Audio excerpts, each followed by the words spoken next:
अस्सलाम वालेकुम। This is our second class of topical microeconomic questions. ठीक है, we will be making different marking schemes of different questions. ठीक है, like in the last class we made marking scheme for utility and for indifference curve. ठीक है, today we will be making marking scheme for market structure. ठीक है, आज let's start. सही है, I have taken out some questions from the past papers which I have converted from 25 to 20 marker. ठीक है, चलो आओ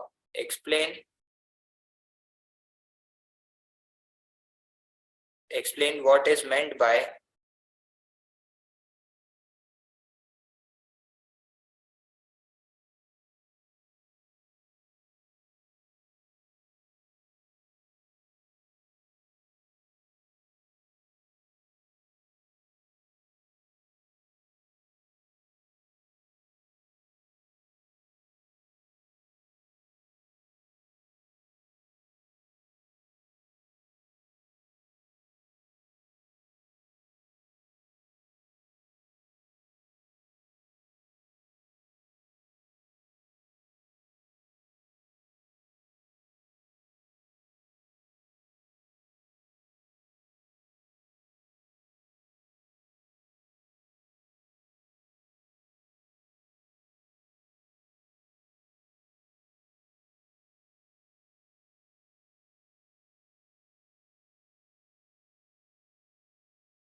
अच्छा, अब ठीक आ रही है, बिल्कुल ठीक आ रही है। 2 मिनट रुक जाना, खुद ही सेट हो जाएगी।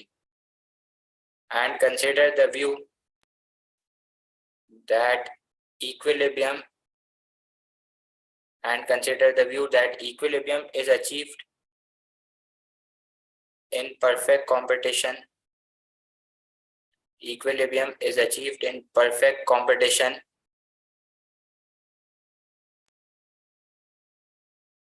but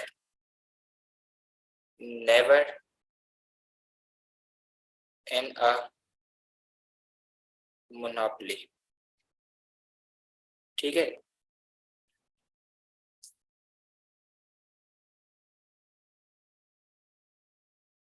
चलो। So the question is, explain what is meant by equilibrium of a perfectly competitive market and consider the view that equilibrium is achieved in perfect competition but never in a monopoly.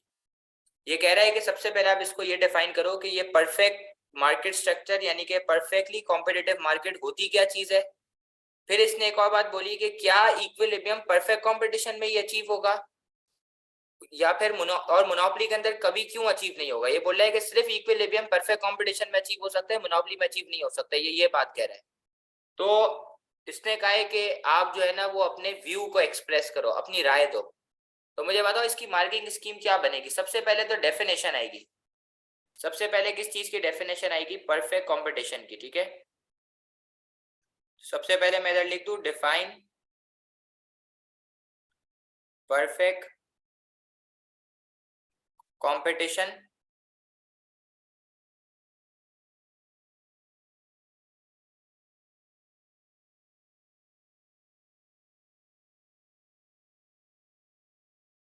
सबसे पहले मैं इधर लिख दूंगा define perfect competition plus features.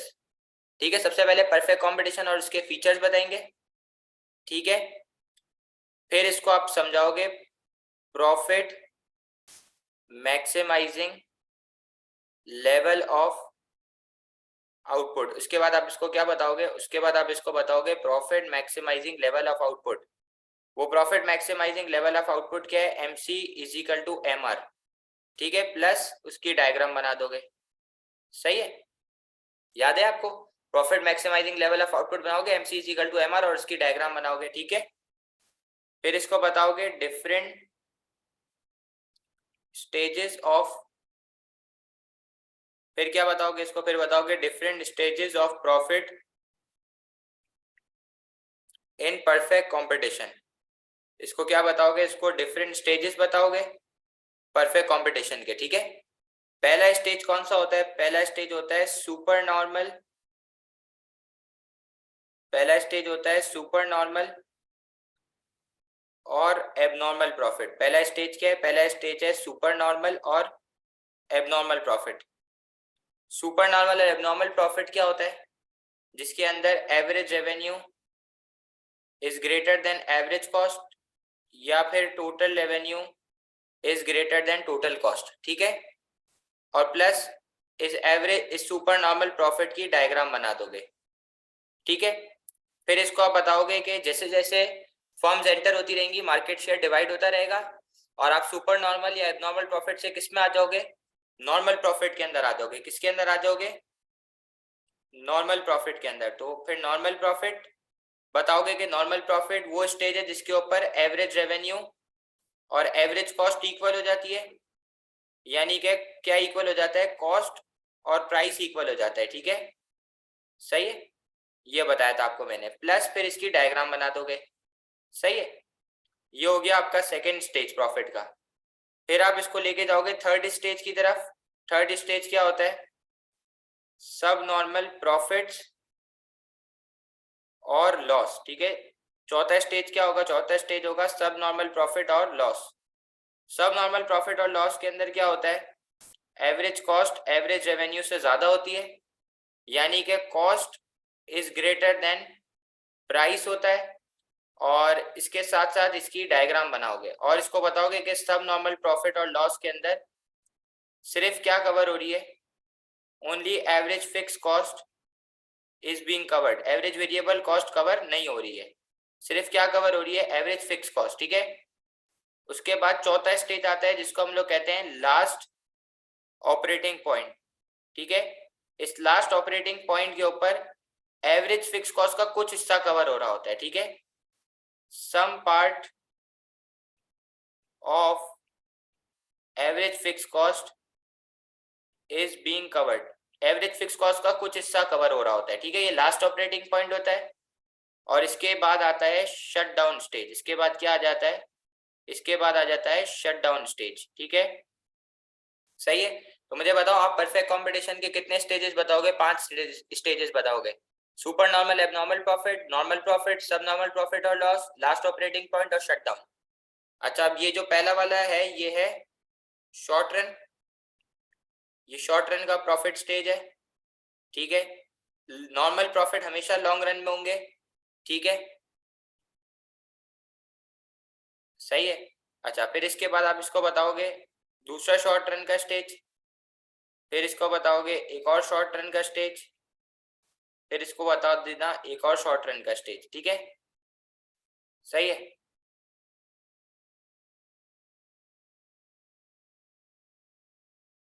सही है। फिर इसके बाद आप इसको बताओगे कि मोनोपोली क्या चीज है, ठीक है। इसके बाद आप इसको क्या बता दोगे? इसके बाद आप इसको बताओगे मोनोपोली के फीचर्स और मोनोपोली के डिफरेंट ऑब्जेक्टिव्स बताओगे। क्या बताओगे? मोनोपोली के आप क्या बता दोगे इसको? आप मोनोपोली के इसको डिफरेंट ऑब्जेक्टिव्स बता दोगे, ठीक है। क्या बता दोगे? मोनोपोली के डिफरेंट ऑब्जेक्टिव्स बता दोगे। जैसे कि पहला ऑब्जेक्टिव होता है पीएमएल। पीएमएल मतलब profit maximising level of output, जहां पे मार्जिनल कॉस्ट और मार्जिनल रेवेन्यू इक्वल है, और उसकी डायग्राम बना दोगे, ठीक है। फिर आप दूसरा इसको बताओगे कौन सा? जब भी मार्जिनल रेवेन्यू 0 होगा तो टोटल रेवेन्यू मैक्सिमम में होगा, और उसकी डायग्राम बना दोगे जिसको हम लोग कहते हैं सेल मैक्सिमाइजिंग लेवल। फिर तीसरा स्टेज आप बताओगे इसको कंटेस्टेबल मार्केट, ठीक है। तीसरा स्टेज क्या बताओगे? कंटेस्टेबल मार्केट। तीसरा स्टेज क्या बताओगे इसको? कंटेस्टेबल मार्केट, जहां पे you operate between ATC and MC. आप एवरेज टोटल कॉस्ट और मार्जिनल कॉस्ट के बीच में ऑपरेट करते हो, ठीक है। ये तीनों चीजें आप बना दोगे, सही है। तो मोनोपोली उसकी डायग्राम और उसके फीचर्स बता दोगे और उसके डिफरेंट स्टेजेस बता दोगे, ठीक है। फिर इसको काम की बात क्या बताओगे? फिर इसको काम की बात ये बताओगे कि इक्विलिब्रियम क्या पे अचीव होगा। तो आपने बोला कि इक्विलिब्रियम, फिर आप इसको बता दोगे कि इक्विलिब्रियम कंक्लूजन लिखोगे। फिर आप इसको बताओगे equilibrium will only be achieved in perfect competition, equilibrium सिर्फ कहाँ पे अचीव हो सकता है? परफेक्ट कंपटीशन में, in perfect competition, in long run, at stage of normal profit, ठीक है, at stage of normal profit, as marginal cost is equal to price, so efficiency allocated efficiency is also achieved। ठीक है, मैं conclusion लिख रहा हूँ कि equilibrium सिर्फ परफेक्ट कंपटीशन में अचीव होगा लॉन्ग रन के अंदर नॉर्मल प्रॉफिट के स्टेज के ऊपर, क्योंकि उस वक्त मार्जिनल कॉस्ट और प्राइस इक्वल है, इसलिए एफिशिएंसी अचीव हो रही होती है। फिर इसके बाद आप इसको बताओगे more over equilibrium can never be achieved, equilibrium can never be achieved, equilibrium can never be achieved by monopoly, as there will always be under allocation of resources,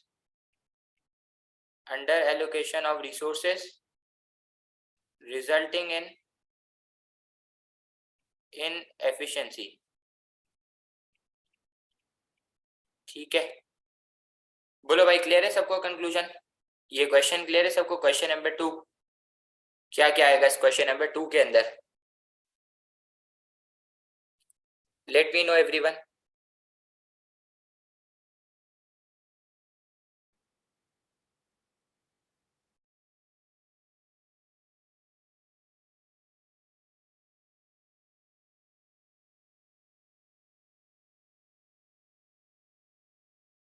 ठीक है, सो अब हम लोग स्टार्ट करते हैं एक और क्वेश्चन परफेक्ट कंपटीशन का। ठीक है यार, देखो ये आप लोगों का होमवर्क है, मैं आप लोगों के लिए मेहनत करता हूँ, ये क्वेश्चंस अलग से बैठ बैठ के बना रहा हूँ, क्योंकि इससे पहले तो जितने भी क्वेश्चंस आए हैं वो 12 और 13 के आए ना, तो मैं आप लोगों के लिए बैठ के क्वेश्चंस बना रहा हूँ। और जिसने इन क्वेश्चंस को लिख लिया ना अपने पास, उसके ये टॉपिक्स पूरे पूरे होते जाएंगे। ठीक है, सही, जिसने ये टॉपिक पूरे पूरे कर लिए, ये क्वेश्चन पूरे पूरे लिख लिए, उसका काम हो जाएगा। सही है। Question number 3, explain the features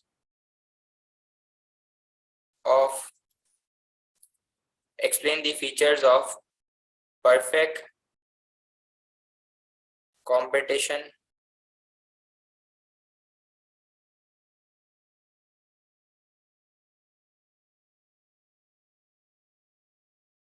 explain the features of perfect competition and oligopoly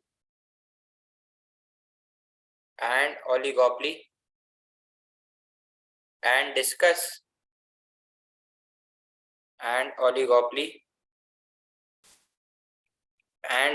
whether price fluctuates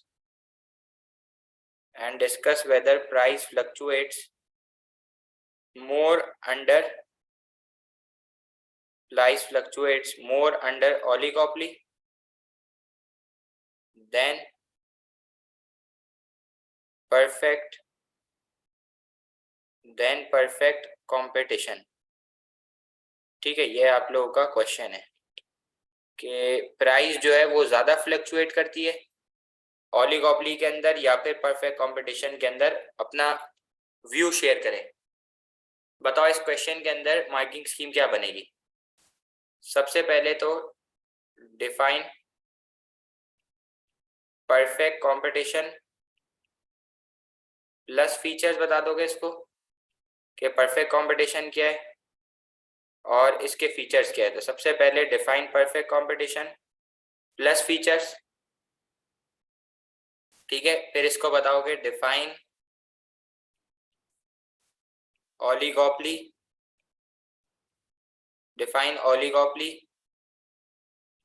plus features. फिर आप ओलिगोपोली को डिफाइन करोगे और इसके फीचर्स बताओगे, ठीक है। फिर आप इसको बताओगे different stages of different stages of profit, ठीक है, किसके अंदर, परफेक्ट कंपटीशन के अंदर, जैसे कि सुपर नॉर्मल, सुपर नॉर्मल हो गया, नॉर्मल हो गया और सब नॉर्मल प्रॉफिट हो गया, ठीक है, सब नॉर्मल प्रॉफिट्स और लॉस, ठीक है। ये क्यों बताओगे, क्योंकि इसके अंदर प्राइस की फ्लक्चुएशन हो रही होती है, ठीक है, इन स्टेजेस के अंदर, सही। Plus diagram with price fluctuations, ठीक है,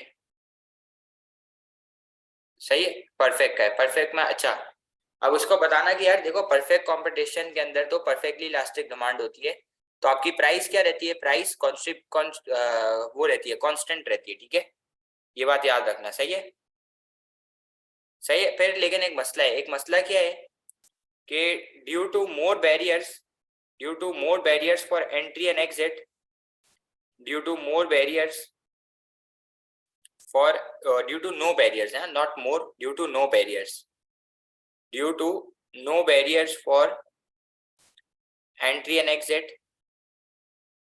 there is high price fluctuation, there is high price fluctuations in perfect competition, since perfect competition के अंदर एंट्री और एग्जिट के कोई बैरियर नहीं है, इसलिए जो प्राइस फ्लक्चुएशन है वो बहुत ज्यादा होती है, ठीक है, due to no barriers for entry and exit, there is high price fluctuation in perfect competition, सही, परफेक्ट कंपटीशन में प्राइस फ्लक्चुएशन ज्यादा होती है क्योंकि बैरियर्स टू एंट्री और एग्जिट नहीं है, यानी कि आप जब आते हो आपकी मर्जी, आप जब आओ अपनी फर्म लगाओ और जब आओ आप अपनी फर्म लेके जा सकते हो, तो इसलिए सिंस बैरियर फॉर एंट्री और एग्जिट नहीं है तो इस वजह से परफेक्ट कंपटीशन के अंदर ज्यादा प्राइस फ्लक्चुएशन है, ठीक है, less fluctuations, less fluctuations under oligopoly,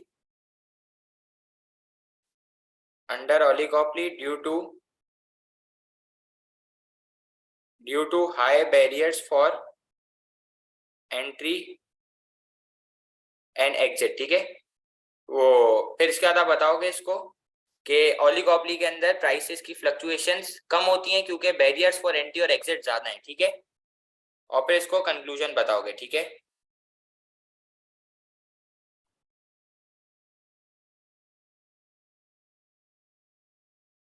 नहीं नहीं नहीं नहीं नहीं, बिल्कुल बिल्कुल नहीं होती, ठीक है,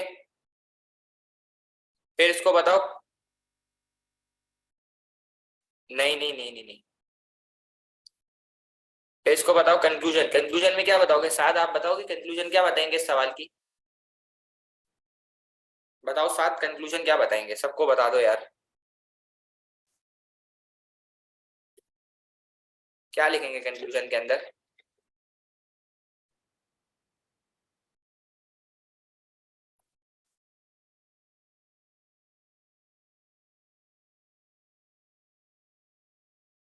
बिल्कुल बिल्कुल बिल्कुल बिल्कुल, अब मैं बताता हूँ आपको, आप कंक्लूजन में क्या लिखोगे, आप कंक्लूजन में लिखोगे कि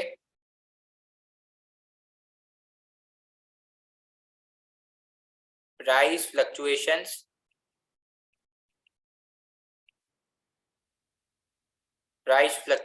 happens more in oligopoly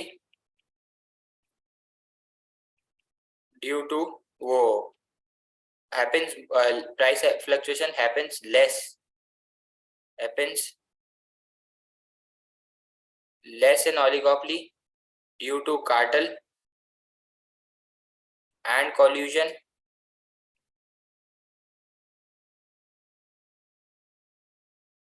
and interdependence,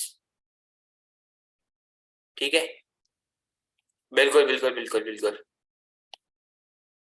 as there are 3 to 4 firms, ठीक है, as there are 3 to 4 firms, मतलब हम लोग कंक्लूजन में नंबर ऑफ फर्म्स के बारे में बात करें, ठीक है, मैं इधर लिख देता हूँ, कंक्लूजन के अंदर हम लोगों ने नंबर ऑफ फर्म्स के ऊपर बात कर दी, number of firms and size of market, ठीक है, number of firms and size of market, सही है।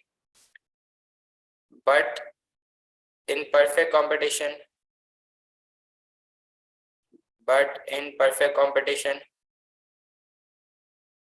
as there are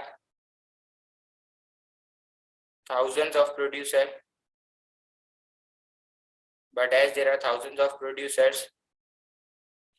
so there might be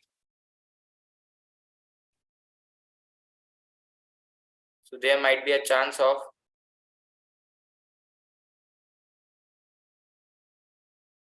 higher prices, ठीक है। सही, आई होप आप लोगों को ये क्वेश्चन बिल्कुल क्लियर होगा। अच्छा, नेक्स्ट क्वेश्चन है क्वेश्चन नंबर 4। आ जाओ।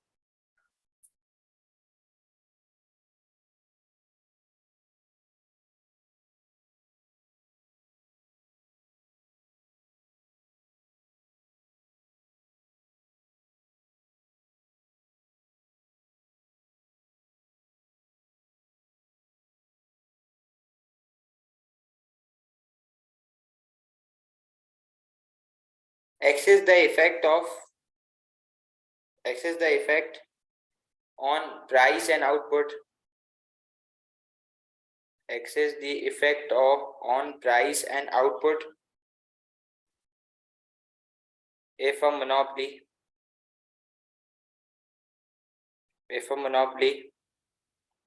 maximizes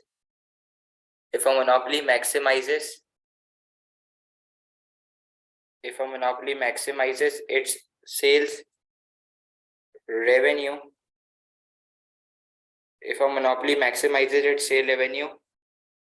rather than its profits,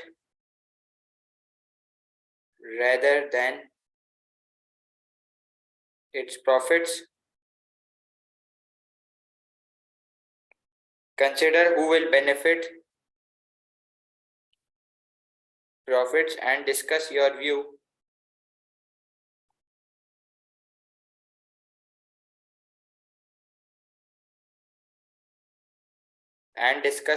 that who will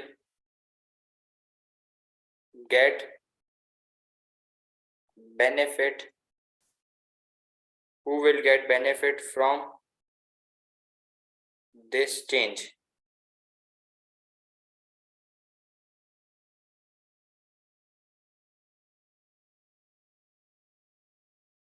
ठीक है, अब बताओ इस सवाल की मार्किंग स्कीम कैसे बनेगी, क्या बनेगी बताओ।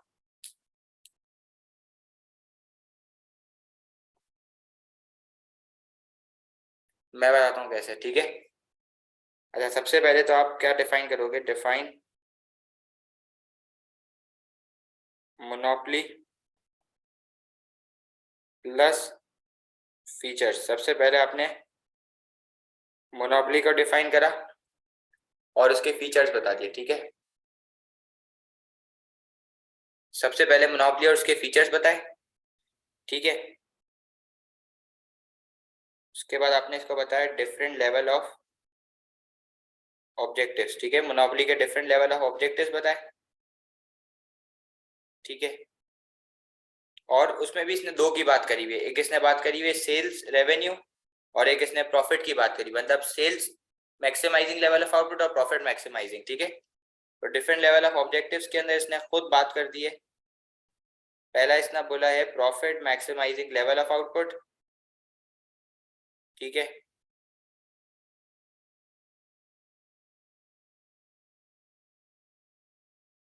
सही है, ये स्टेज क्या होता है, ये होता है MC is equal to MR और प्लस इसकी डायग्राम बन जाएगी, ठीक है। फिर दूसरा होता है sales maximising level of output, ठीक है।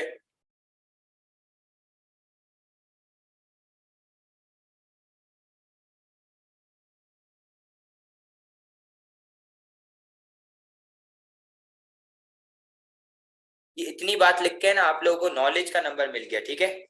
नॉलेज का नंबर आप लोगों को मिल गया है, इतनी बात लिख के, ठीक है। नॉलेज का नंबर मिल गया है और एनालिसिस का मतलब मिल गया है।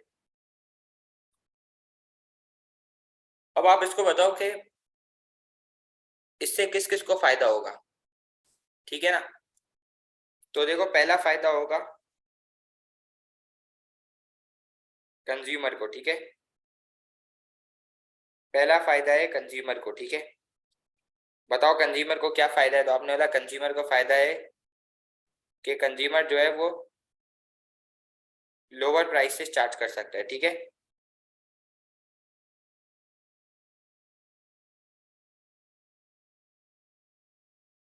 कंज्यूमर को फायदा है कि वो लोअर प्राइसेस चार्ज कर सकता है, और प्रोड्यूसर का फायदा है कि उसके प्रॉफिट्स बढ़ सकते हैं, ठीक है। मैनेजर्स का फायदा है कि उसको बोनस बोनस मिलेगा।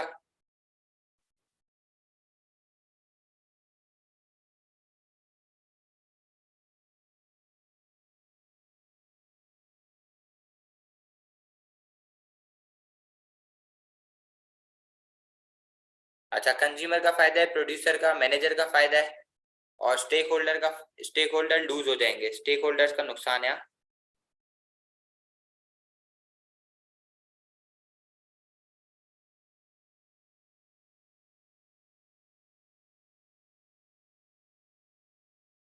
अच्छा, अब देखो भाई, स्टेक होल्डर्स का नुकसान होगा क्योंकि उनका प्रॉफिट कम हो जाएगा, सही है ना। ठीक है ना, क्योंकि मोनोपोली एक ही फर्म बन के एक्ट करेगी, ठीक है ना। बिल्कुल बिल्कुल बिल्कुल बिल्कुल, सॉरी सॉरी सॉरी सॉरी।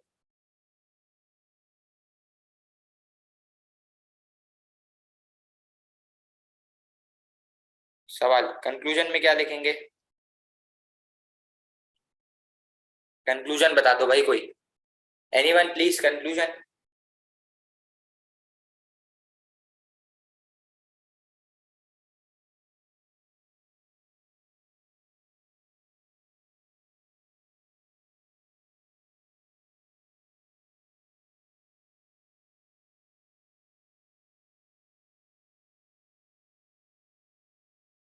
क्या लिखे कंक्लूजन में, क्वेश्चन दिखा दो ये लो।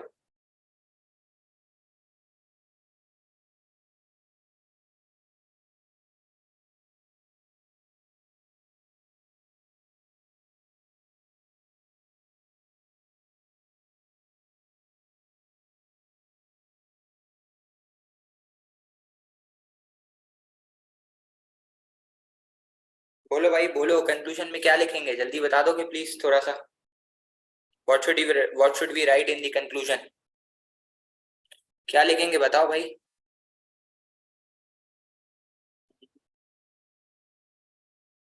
वरना फिर मैं बता दूं।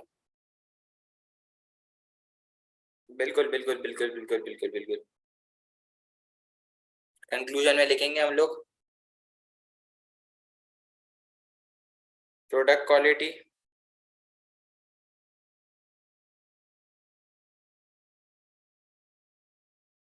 अपॉर्चुनिटी कॉस्ट, प्रोडक्ट क्वालिटी हो गया, अपॉर्चुनिटी कॉस्ट हो गया, और बताओ।